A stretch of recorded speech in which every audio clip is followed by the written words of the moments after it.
Something dumb like that where I cross hands and do the whammy bar with my left hand. I just remember thinking this is going to impress Scott, our producer.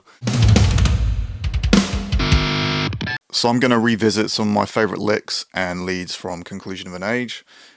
This guitar is the one I used for all the rhythms. Some of the leads, I haven't changed the strings on this in over a year.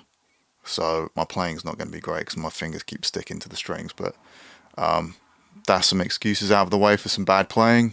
First lick, one of my favourites, is this fast lick from After Lifeless Years.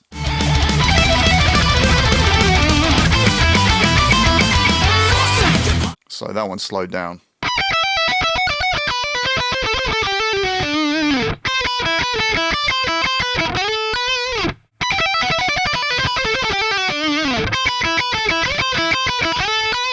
So that one I was trying to come up with something that sounded pretty intense for the first like proper solo on the album.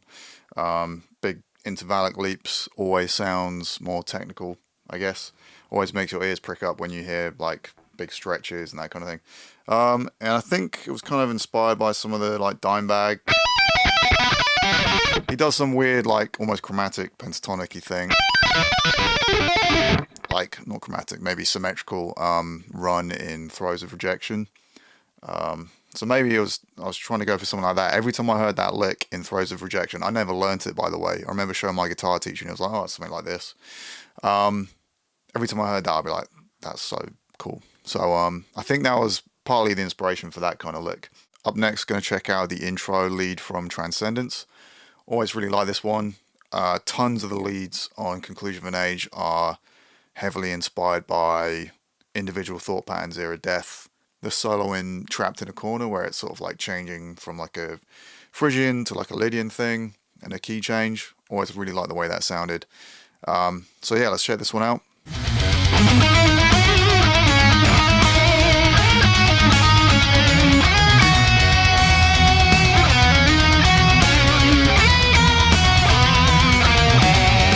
I was always really proud of just the phrasing on that one. Don't really remember writing it.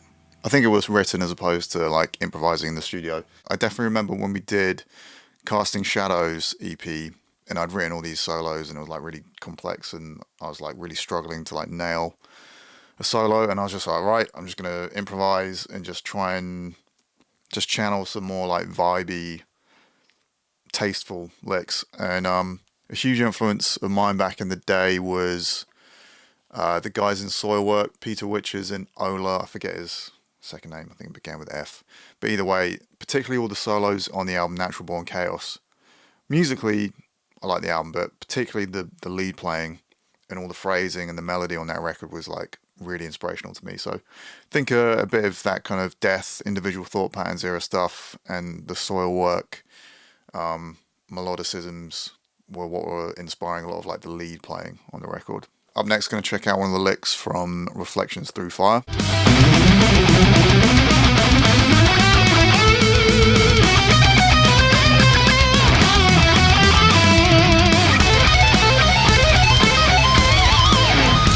Ran out of frets. So this one's got some triplet picking at the start.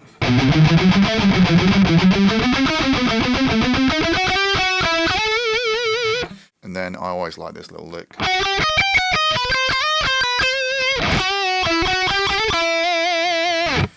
And then up next, the first of many string skipped, diminished kind of arpeggio shapes that appear throughout the record. It was my way of kind of cheating, I think. I think it's so much easier than it sounds, and it kind of sounds a bit like sweep picking if you're really clean with it. Then up again, but I don't have 24 frets. On this guitar, I would have used the ESP M2 that I had for the rest of the solo. I definitely tracked the first half on this one because actually the intro solo on the those triplet runs is actually single coil neck pickup.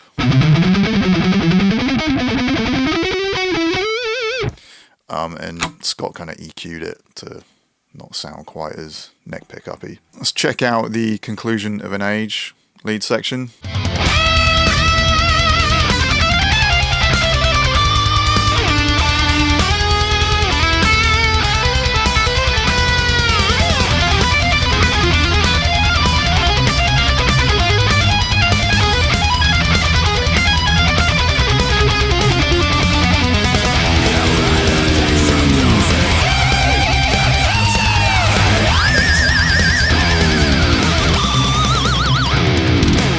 So again, those kind of shapes. And then I'm tapping out an extra note on the high E string. Most of it's kind of easy because it's hammer-ons and pull-offs, but there is a bit of a back and forth alternate picking thing between the G and the E string.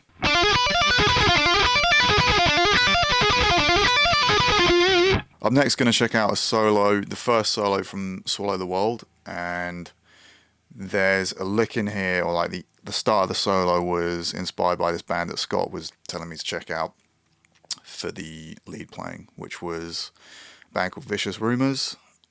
I think the album was called like Welcome to the Ball, and the first track I kind of semi-stole the lick, or like just a bit of a nod to it. It doesn't sound exactly the same, but there was some really great lead playing on that record. Was it Red? I don't know. Anyway, let's check that one out.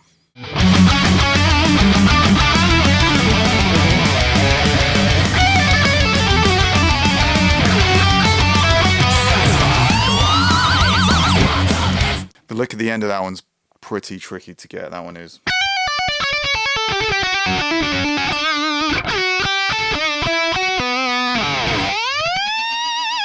Another one of my favourite licks is this bit in Withered, and I would always kind of overshoot or undershoot one of the slides up, especially on this guitar with the high strings that are going black and my fingers are sticking to them.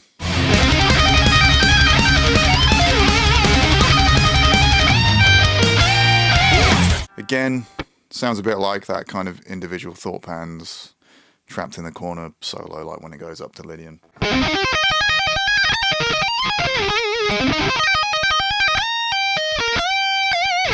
So the next song we'll check out is Last Remaining Light. There is a ton of licks that I like in this one. The main, like the intro solo and the clean second solo, both play over a key change. So the first chord is in, I guess, B minor. And then it switches to F Lydian. So every time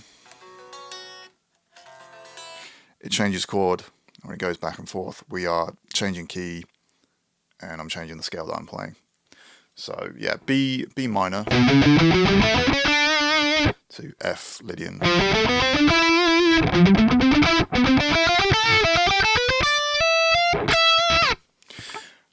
But the main lick I'm going to go over is from the outro section.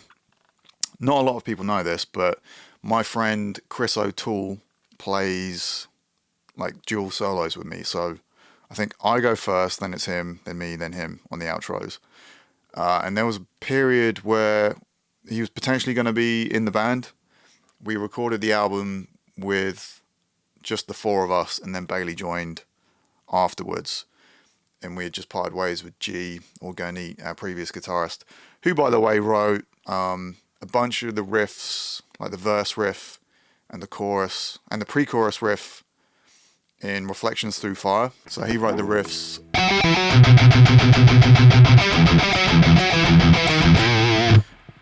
I think he wrote those ones. He definitely wrote the.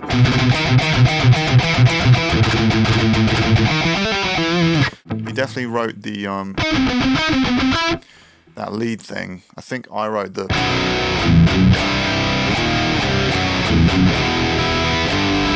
Chords over the top. I think he wrote the riff in Swallow the World. Maybe he wrote the chorus as well. He also came up with the In Oath of Silence, and I'm just trying to think if there's anything else. But yeah, he was definitely a big part of our sound and like refining it back in the day. Anyway, so we'd parted ways with him.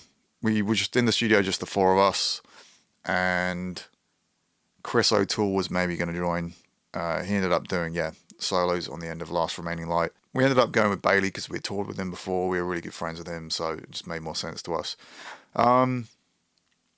Anyway, yeah, so the lick that I'm going to go over, I can barely play it because I can't really figure out what I'm doing. I remember coming up with the lick at Scott's place in the studio, kind of off the cuff.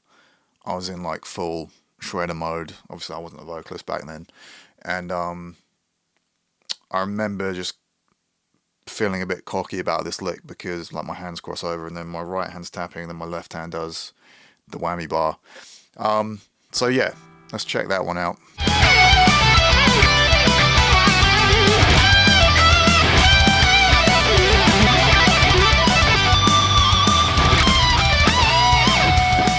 So yeah, I think it was something like, I mean, I always like that bit, the intro. I like the phrasing. That's not particularly challenging to play that.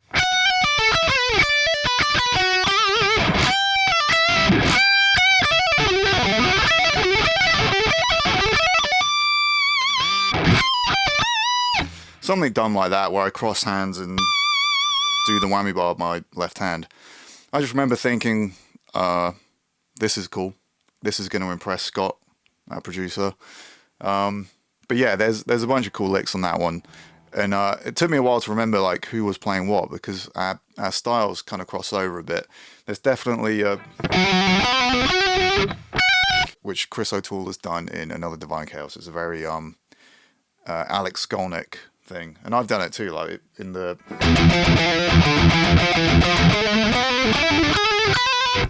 that kind of Testament old school thing. Another lick that I like that not all of you guys are going to be super familiar with is a bonus track called Plight of the Soul. I just like the intro lick, super just easy and melodic.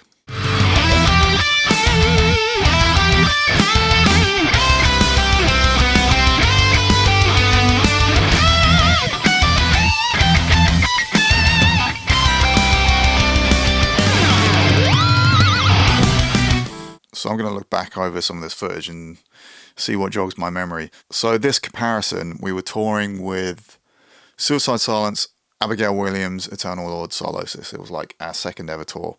And this was 2005 in the UK. And Bailey was playing guitar for us, even though he wasn't technically in the band. He was sort of filling in. Anyway, the guitarist of Abigail Williams had this comparison. He did one of them where he tried to swing it around his body backstage, by the way. He was just doing it for fun. The guitar went flying, headstock broke, like the little horn kind of broke off, and he sold it to me for maybe like £600 or something, which was super cheap for a comparison, and it was signed by at least one of the guys from Soilwork, maybe like Ola. So yeah, I had that guitar, got it fixed. I think the logo was maybe missing or something at the end, but it still played really well. So yeah, that's the story of that guitar.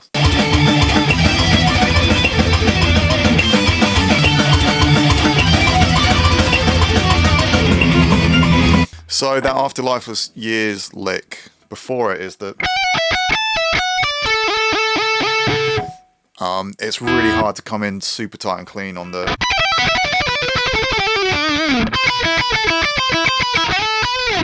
super hard to come in clean on that out of the straight away, so punched in for that one. But as you can see, I'm still playing it authentically. It's not, doing it in sections. So this is when I was kind of developing my chops still. I'd say I'm a better player now. I think I still had the tendency to kind of like rush ahead of the beat just a little bit back then, which I've kind of worked on over the years since then. So yeah, most of the leads were done on my M2, which is currently in E flat, which is why I'm using this one, which I'm keeping in E standard at the moment. I think this is the conclusion lick.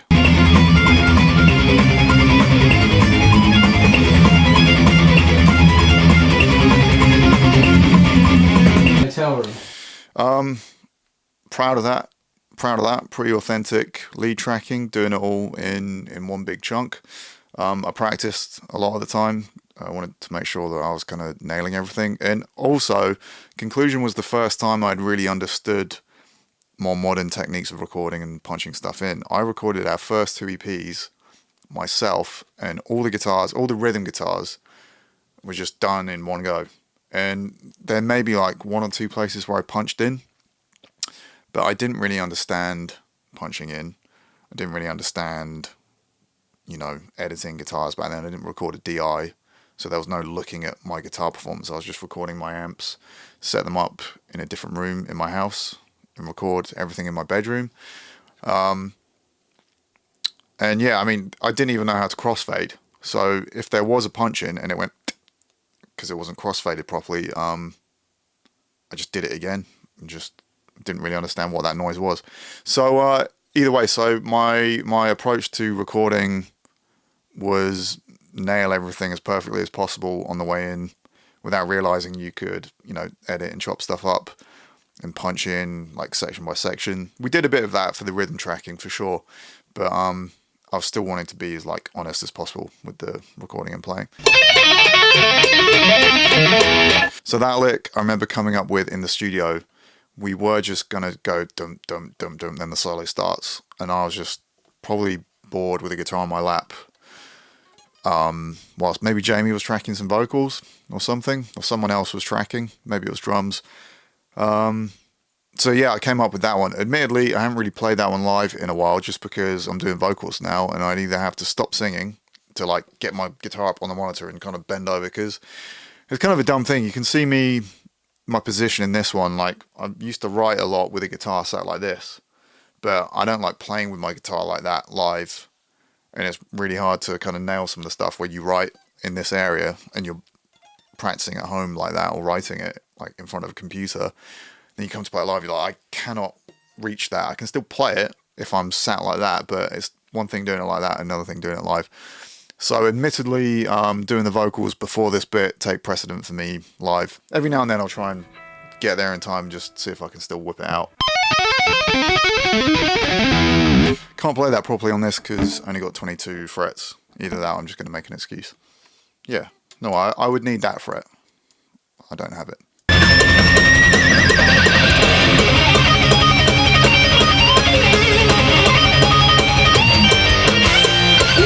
Oh, there's a different... I played it differently then.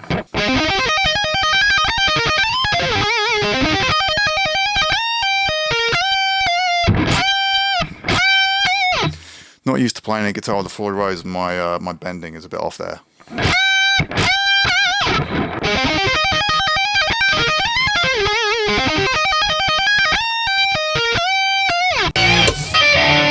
That's probably going to be my favourite solo out of the lot.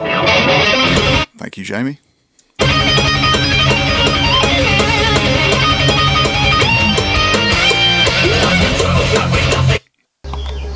So this guitar, loads of people ask me about Alexi and Children of Bodom.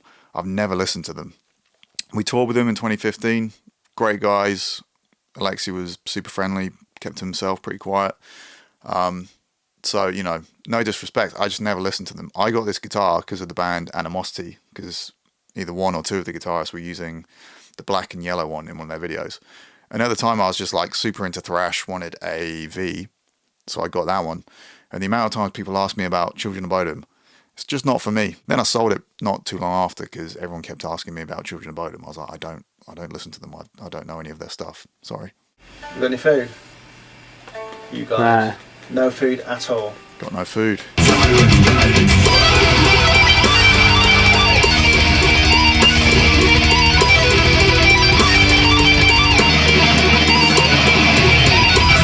That's pretty clean, but I can tell that it's meant to be.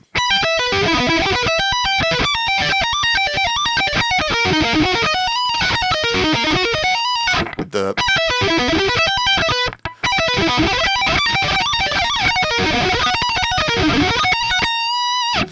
You can probably hear, I did this in the studio, I've only just remembered, there's a microphone right next to me.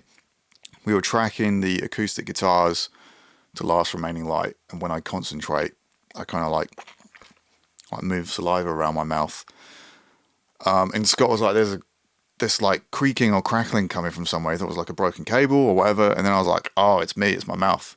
And when we were tracking acoustics, I was like, try just breathe normally, and don't go with my mouth.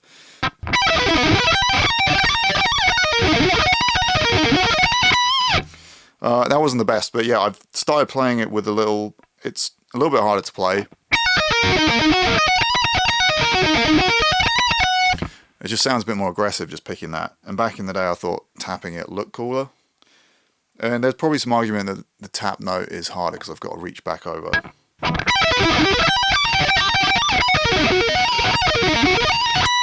But I think that sounds more intense.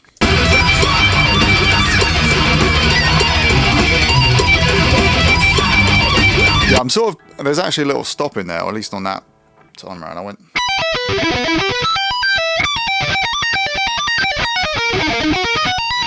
Now obviously, I don't think this is the take that went on the record, and I think I was tracking it with that guitar. I think I did it with the M2 maybe in another video, so I don't know which take made the cut, but yeah, it was a tricky one to get because I wasn't doing it section by section, it was just do it. And yeah, I think back in the day I had a tendency to rush ahead a bit, so maybe I play a bit tighter now, sit back and like lock in with the kicks a bit more. I think I was just like that kind of try and play as fast as I can thing.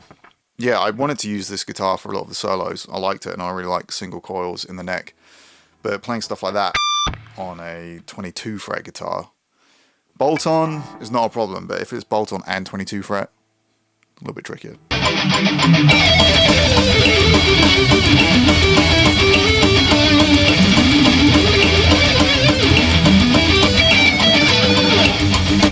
Don't remember that one at all, obviously. Well, maybe we did play this live at some point, but it's been, I don't know, it would have been 2007, I think, before the album came out, if we did play it live.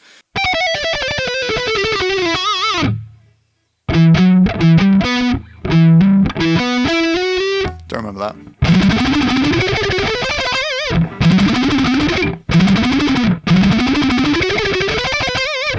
I remember that other lick because it's kind of similar to just stuff that I do all the time. And then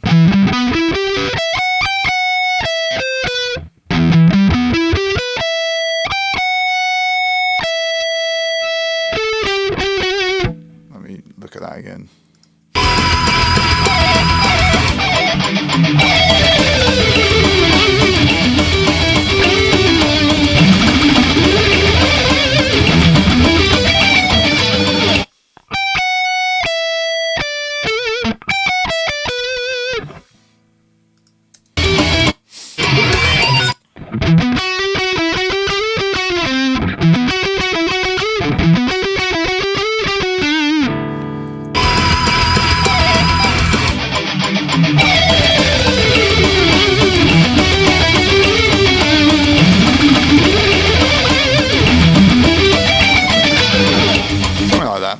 Try that again. I think I'm learning it as I go.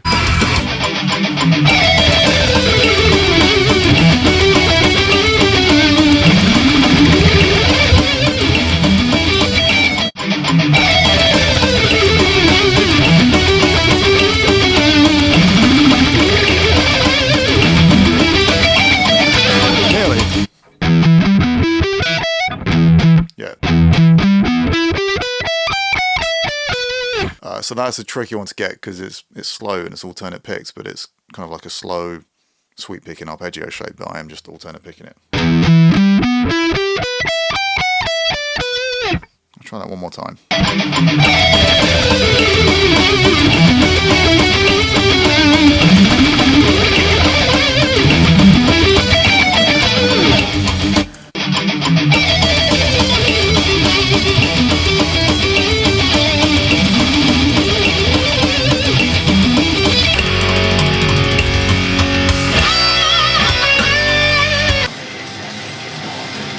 Yeah, I remember my fingers hurt a lot. When we were doing rhythms, I messed my wrist up because I was used to playing 10 to 52s in E standard. The strings are quite tight, so it means when you're playing like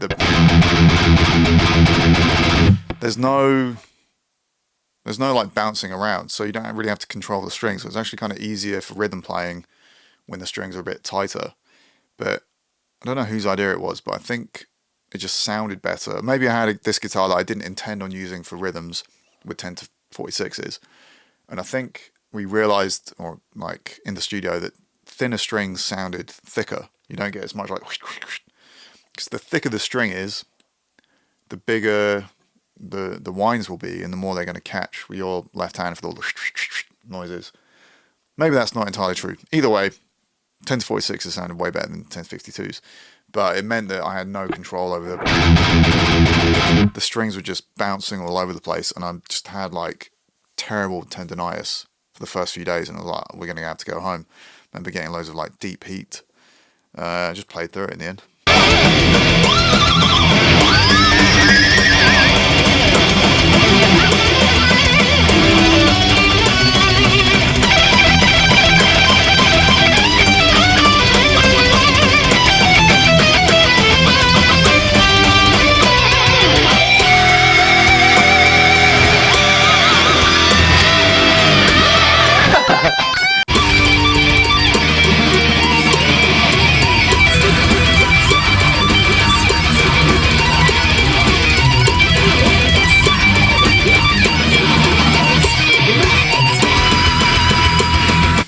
That was a tight one, and I think I just kept going over the next section, just like get as much of this as we can, and then we'll just use the best bit.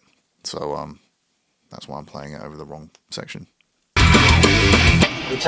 So a big thing, the reason that I got into doing the sweep picking stuff, particularly in Taras, was because of Dimmu Borgir and the song Blessings on the Throne of Tyranny. I heard that on a Krang CD. I wasn't into any black metal at the time.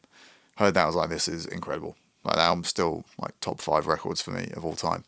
And in that song, like the second half kind of drops down, and there's like these like arpeggiated keyboard or piano arpeggios over like a really dark black metal key change, where essentially with most black metal you just move minor shapes. I think that might actually be some of the chords from that song by accident. Anyway, I didn't really want to do any keyboards or anything in Solosis. Thought it was like a bit too cheesy. I like Dimmu Borgir, but their orchestration was not like cheesy to me. So I was like, well, how am I going to get that kind of thing across with our music? I didn't want to do like big chords like that, because I liked just Metallica, just power chords. Or inverted. I didn't want the whole thing. Sounds a bit messy. So came up with getting into sweep picking and stealing the kind of piano arpeggio idea from Dimmu Borgir, and then the arpeggios in Taras changing key. So just to get that, and it doesn't sound like black metal, obviously. Even Dimmu Borgir got a lot of, I don't know, people say that that's not a black metal record. I don't care.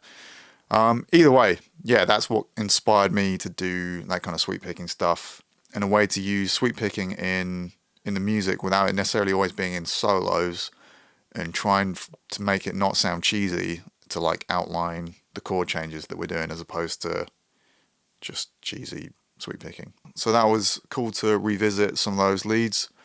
Haven't played, I mean, there's loads of those songs we haven't ever played live, and some of them we played live before the record but never afterwards, so good to try and jog the memory and relearn some of those parts.